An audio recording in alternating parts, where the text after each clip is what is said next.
Episode 98 of 5 Drinks Through Midnight. Another show. We bring the questions, guests bring the drinks. We try to wrap up before midnight. Today we're headed back into Brooklyn. We're going to Travel Bar to talk to author Amanda Schuster.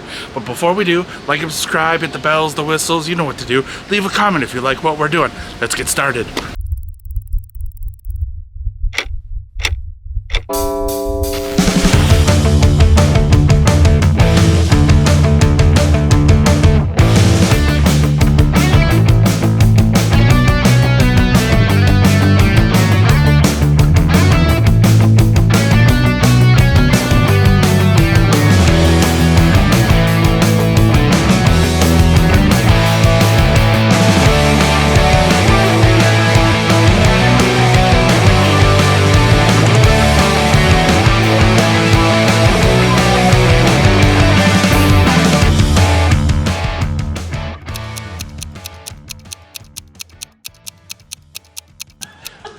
Amanda, thank you so much for joining us. 5 Drinks Through Midnight, 5 drinks, 5 questions. Thanks for joining me at Travel Bar. How are you doing today? I'm great. Thanks so much for having me. Well, thank you. We're very excited about this. I guess first question, what are we drinking first?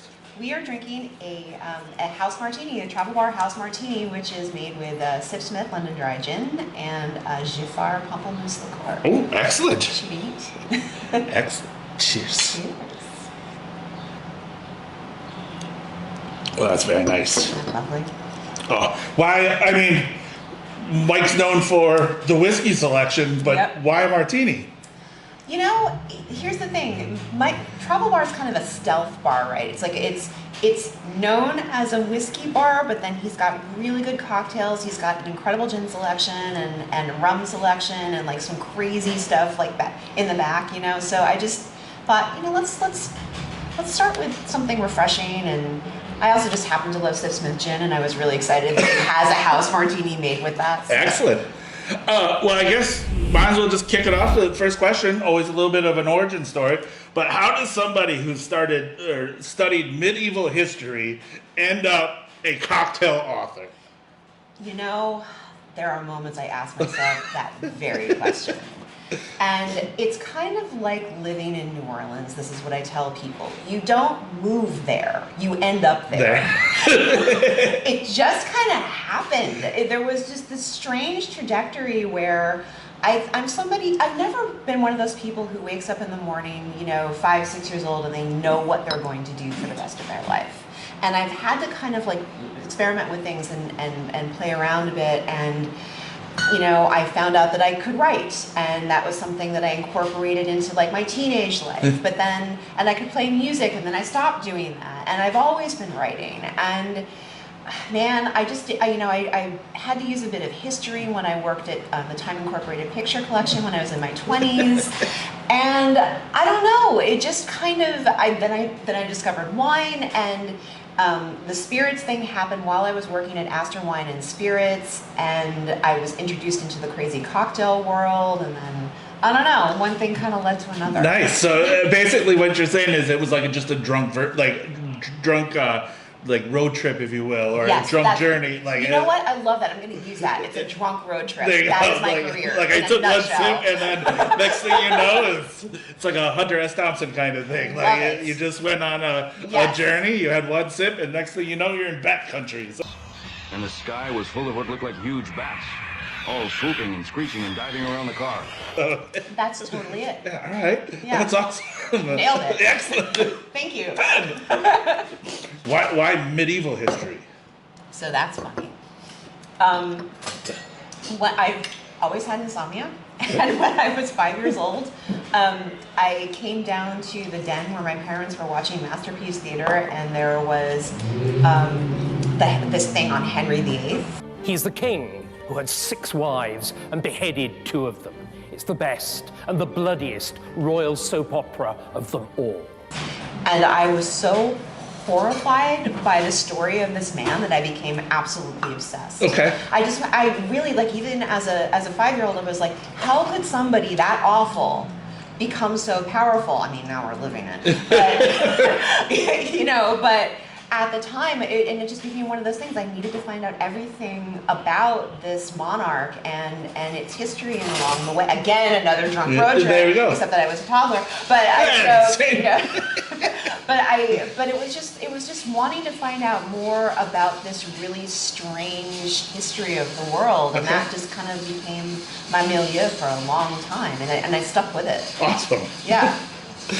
All week, I kept, again, doing our social stalking on you, research. I kept always thinking, she studied medieval times. Like, throughout, I had to make sure that I said history. I was like, she studied medieval times. And I was just like, for some reason, I just wanted to be like, she went to Jersey and just studied the... You know, I've never done that. It's fun. I feel like it should be a rite of passage. Maybe sometime this year I should go to a medieval time There you go. to get it out of the way. We should have a travel bar road trip. Oh my God, that'd be great. Yes, we should. To medieval times. Yeah. Absolutely. We get a bus, we'll go to Jersey, we get turkey legs and really sugary drinks, and The thing that's so funny about that is there were no turkeys. There's no way they would have had turkey. Swan. They were legless. Yeah. Pheasant, swan, lamb. Yep. Actually, it probably was a mutton bone that Henry VIII was gnawing Gnawing on. on. Yeah. Oh, that's amazing. Again, super easy. That's question one, so Cool. that's... Yeah, sure. Do my normal stance.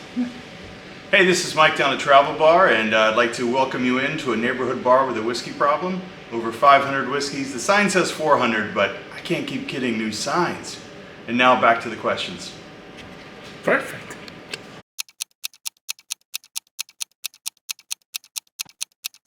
All right. Okay. Question two, drink two. Okay. What are we drinking? We are drinking a Summer Manhattan, Oh, which perfect. is one of my very favorite things. In fact, I have put it in 3 books.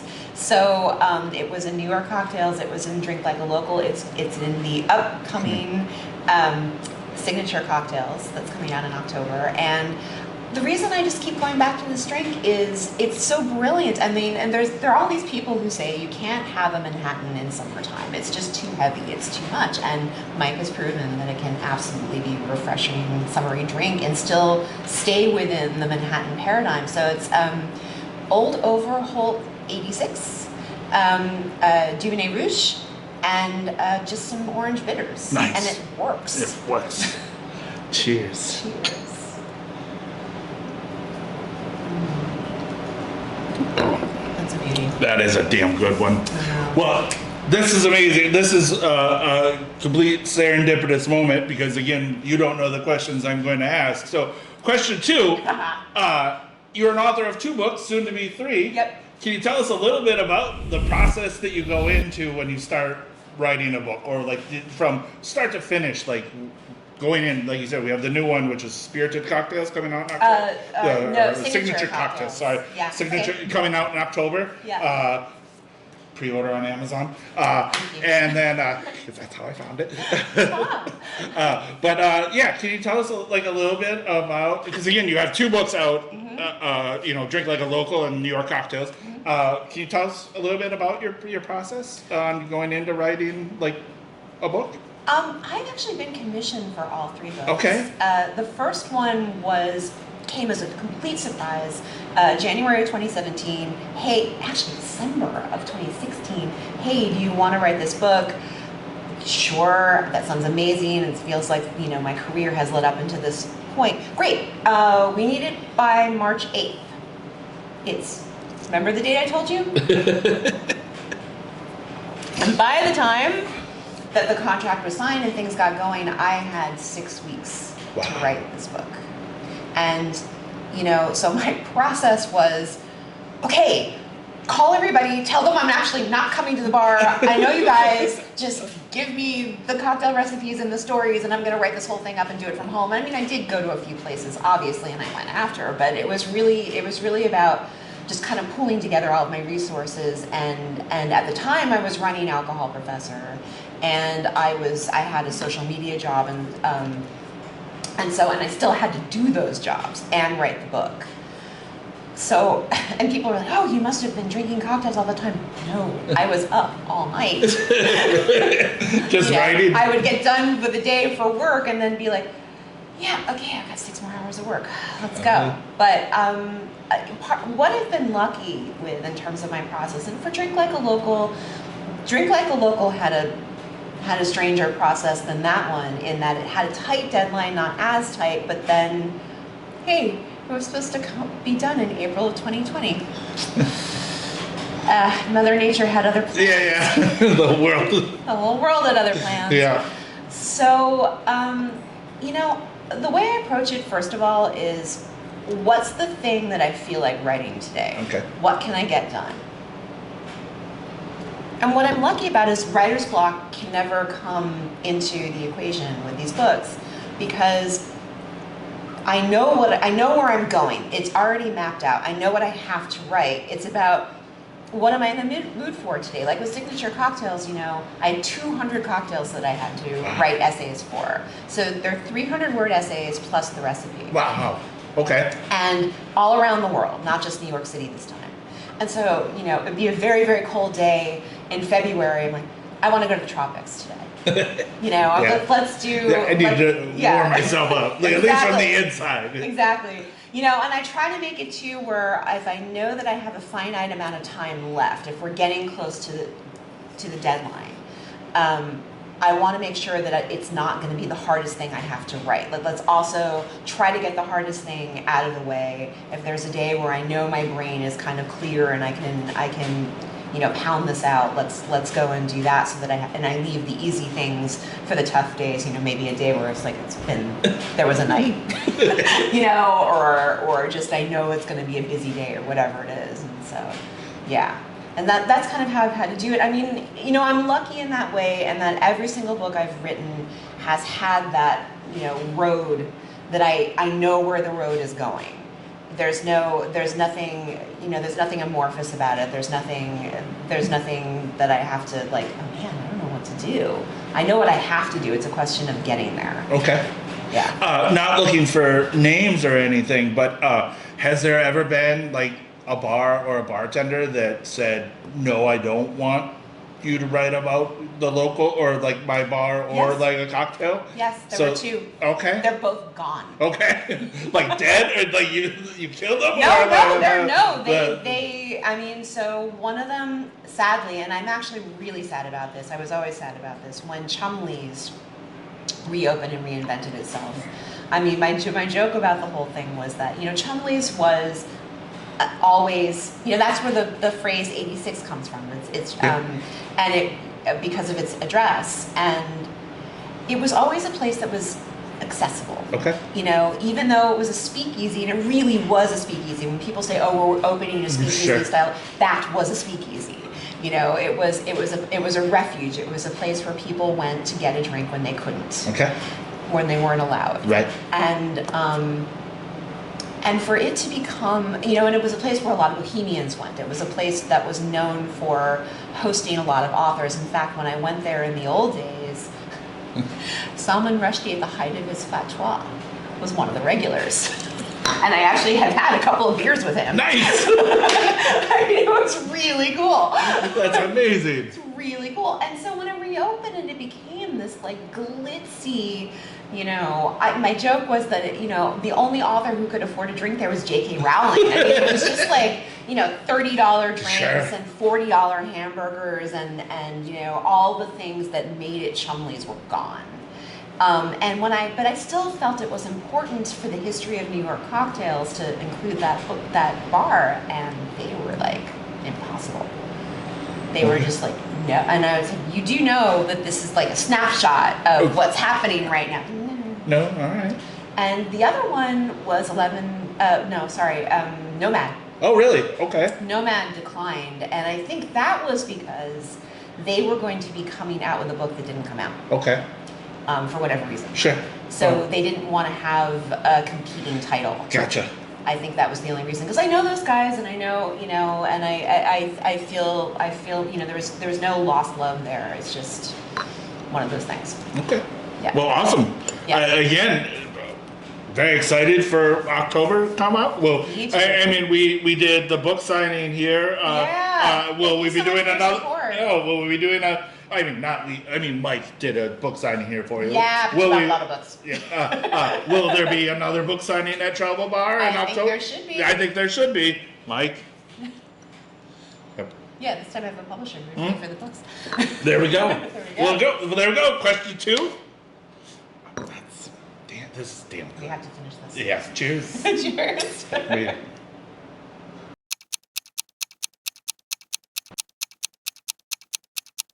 Go. Question 3. Drink 3. What are we drinking? We are drinking Kanasuke single malt from Japan. I love this. This is so damn good. Yeah, I'm excited.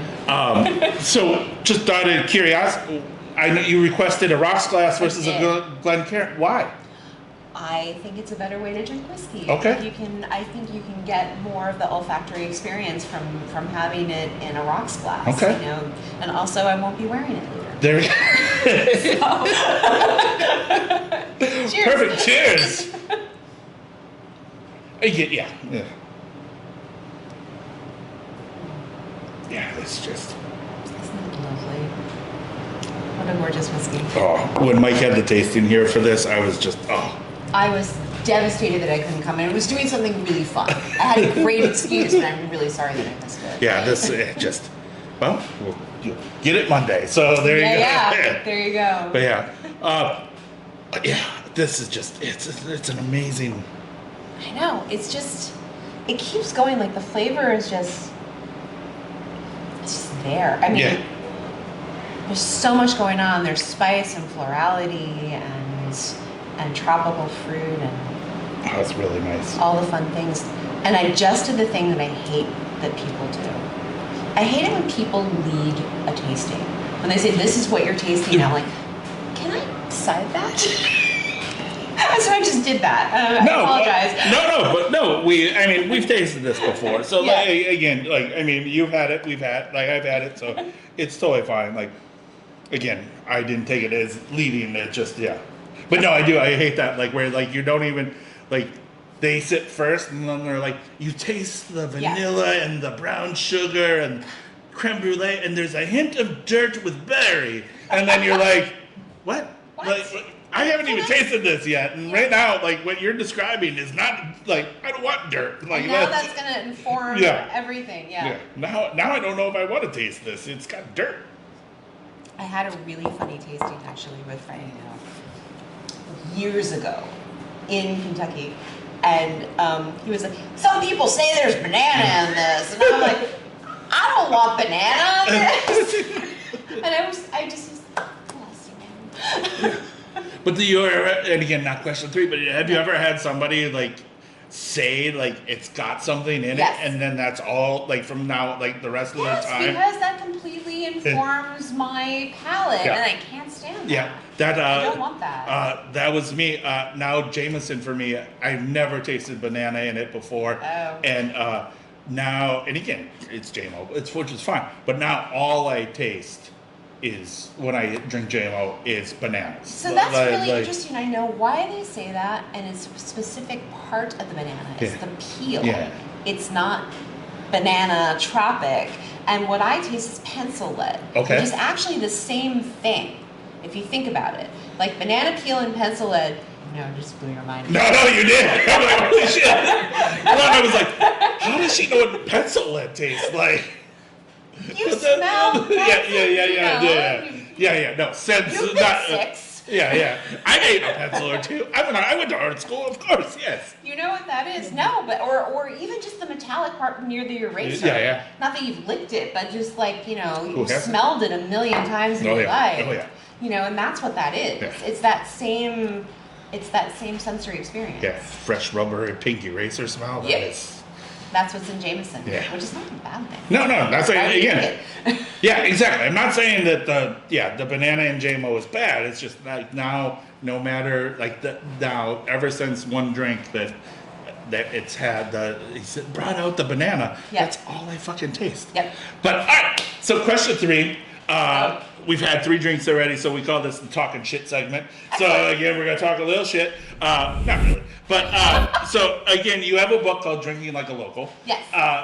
What would be your advice for someone to become a local? Because again, I mean, local to becoming a bar local or like a regular is a different than just being like, oh, this bar is in my this is a bar in my neighborhood. Like, there's a Cheers level style of local. Sorry, Norm. Thirsty guy walks into a bar. You finish it. There is a Cheers level style of local, and you know, I'm sad to say that it used to be that I felt like, you know, I have a lot of locals away from home. Molly's one of the main ones, being one of them. That's a bar that I've been going to since 1994. Like, they've become family. Most of our viewers weren't even born then. I know. But to become a local, I mean, it's not just about showing up every night. You have to be good. You have to also just be good at going to a bar. You have to understand that if you're let's say the bar is really busy and you're standing in front of a seat, but you're not sitting in it, move away so someone else can sit down. It's little things like this. Be polite, please and thank you, tip well. You know, just show support, not just on a monetary level, not just on a, you know, I'm going to buy a lot of stuff level, but on a be nice to the other people around the bar and strike up conversation. I mean, I think that's part of it too, you know, become friends with the bartender, become friends with the other people who come to that bar a lot. It becomes, there's a Yiddish word that I just love, mishpucha. Become mishpucha. You know, become family. Okay, excellent. Yeah. Do you believe that, like, because again, I'm all about tipping. I think tipping is one of the best ways to get in. But is there, like, do you think over tipping is bad? Is there ever such a thing as over tipping? Never. Okay. Never. Over tipping is never bad. Okay. Perfect. Yeah. And then, how often, if you wanted to make a spot a regular spot, like how often do you think is it once a week? Is it 3 times a week? Like, how much do you think you'd have to be to become a local? I don't think there's a formula. Okay. I think just be memorable. Be memorable? Okay. You know, be memorable because you're nice. Okay. Not memorable because you're just like, oh God, they're coming again. You know? Not a problem child, but yes, right, yeah. exactly. Just Like, you know, we had such a nice time the last time, and maybe you come in 2 weeks later, or even a month later. Okay. I mean, I'm trying to think about Travel Bar. The first time I was here was right before Tales of the Cocktail. Okay. That particular year, and then I actually don't remember what year. It might have been 2014. Okay. Something-ish like that. And 20-ish. I don't think I came back for like another couple months, but Mike remembered us. Yeah. Because I came with my friend John Hedigan, and it was because we were nice. You know, we struck up a conversation. He might have called me a cunt.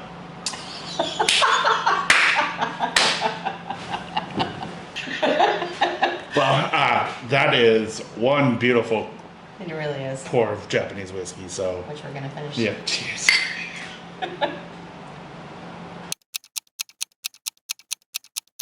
Boom. All right. Let's go. Question 4, drink 4. Yeah. What are we drinking? We are drinking the Travel Bar Barrel Pick of 1792. Ooh. Which Mike just informed me is the year that Kentucky became a state. 5 drinks through midnight, educational and drunkenness. So, No, like, here's the thing, because I study medieval history, I didn't know that. yeah, me neither. I went to art school. Who cares? Right. Oh, you did? Oh, that's really interesting. yeah. Where? So, Milwaukee Institute of Art and Design. So, that is where I am from. Why have we never had this conversation that you're from Milwaukee? I don't. Do you have connections to the So my brother once removed, my very best friend from NYU, Jason Bylan, is from Milwaukee. Okay. I've gone there twice. Sorry. I'm a huge fan of their bars. Okay. I love Milwaukee bars All right. so much. If I lived in another state, I would hang out in Milwaukee bars all the time. All right, excellent. So, Cheers. it's not in Milwaukee, but close enough. Oh, that's damn good. It's so beautiful. That Wow. is- Good pick, Mike. Yeah, I was gonna say Mike picked some good because does. I think We have a very similar palette, I think. all of his Buffalo Trace picks were absolutely amazing. I love Buffalo yeah, Trace. Yeah, the Eagle Rare was absolutely amazing. Yeah. But, Yeah, I mean I love the whole Sazerac program. Yeah. I have to say. yeah. All right. So question 4. Here we go. So you, not only being a very successful author, your claim to fame is that you tie music to cocktails, specifically Duran Duran, Tina Turner, and Bowie. You have all made cocktails for. Is there a band / artist that you would love to work with to make a cocktail, and what would that said cocktail be? Okay. Well, first of all, I want to say, speaking of Duran Duran, so I actually saw them earlier in the week, Yeah. and I've traveled to Austin. This is how dedicated I am. Nice. And I am wearing a Hungry Like a wolf. There we t-shirt, go. which is made by Patty Palazzo, otherwise known as Punk Masters. She only sells her shirts on Etsy every few months because her demand is so high. But like, if you can get on the wait list, do it. Do it? Because Okay. her stuff is so cool. All right. It's not even just this stuff. Like, you want the shirts. Anyway, I'm gonna say, shameless plug. I just really adore her. So, a band that I haven't done this for yet. Let's see. When I was an alcohol professor, Duran Duran, Tina Turner, we did Queen, we did Prince. Okay. One that we didn't get to do that we had planned and then it got kind of sidetracked and then it didn't happen was just one-hit wonders. Okay. Just doing a whole cocktail list of one-hit wonders, which I think would have been so much fun. But then again, do you want to be the band known as a one-hit wonder? Exactly. No one wants to be a one hit. Like no And one. there are some bands that are one-hit wonders, Right. except that they've been making 9, 10, Yeah. 12 albums, and there's like, oh God, it's just that one song. So I don't know. You know what? We never did goth, and last night I saw Love and Rockets. Okay. And I happen to know that David J really likes his whiskey and really likes a good cocktail. I follow him on Instagram, and he goes places with his wife. And, I love watching where they go because they go to really good cocktail lounges. Like, you know what? Bauhaus, Love and Rockets, Tones on Tail, those bands deserve a bit of love. Okay. I think something gothy. Okay, something got. Yeah. Love it. Yeah. And what would the do you have Well, there has to be something kind of boozy and stirred, Yeah. right? I mean, something Manhattan-esque, maybe with a little bit of Amaro, Okay. something that's like really dark. Yeah. Definitely with whiskey. Okay. I don't know. I mean, I think about and Daniel Ash and his hair, something spiky. Maybe something a little spicy. There you go. Kevin Haskins, who is such an underrated drummer. Okay. Really incredible. And when I was watching this, like, God, he's got the energy of drummers that people really admire, and he's never included in that same kind of roundup, and he really deserves it. Okay. So yeah, something for Kevin Haskins, something with a bit of punch. Okay. Excellent. So Yeah. boozy, heavy punch. Yeah. Spicy. Down for it. All right. I mean, if we're gonna go with Bauhaus, Peter Murphy's sultry, Okay. martini-esque. Yeah. But yeah. All right. Well, that's question 4. So super easy. Not even close to Cheers. midnight.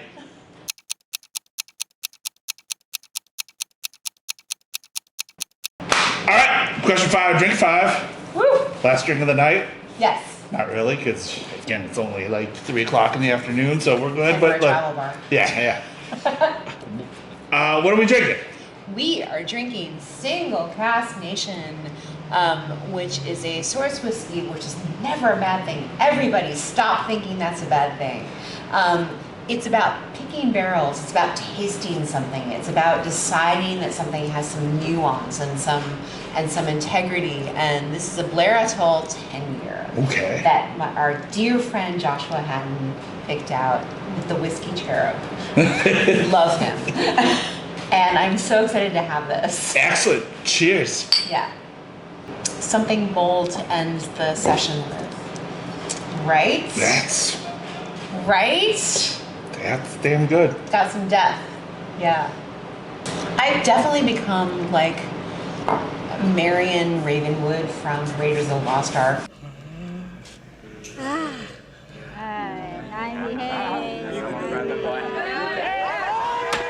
Like you can just have 10 whiskeys in a row. And There. it's fine. Totally be fine. Pistole!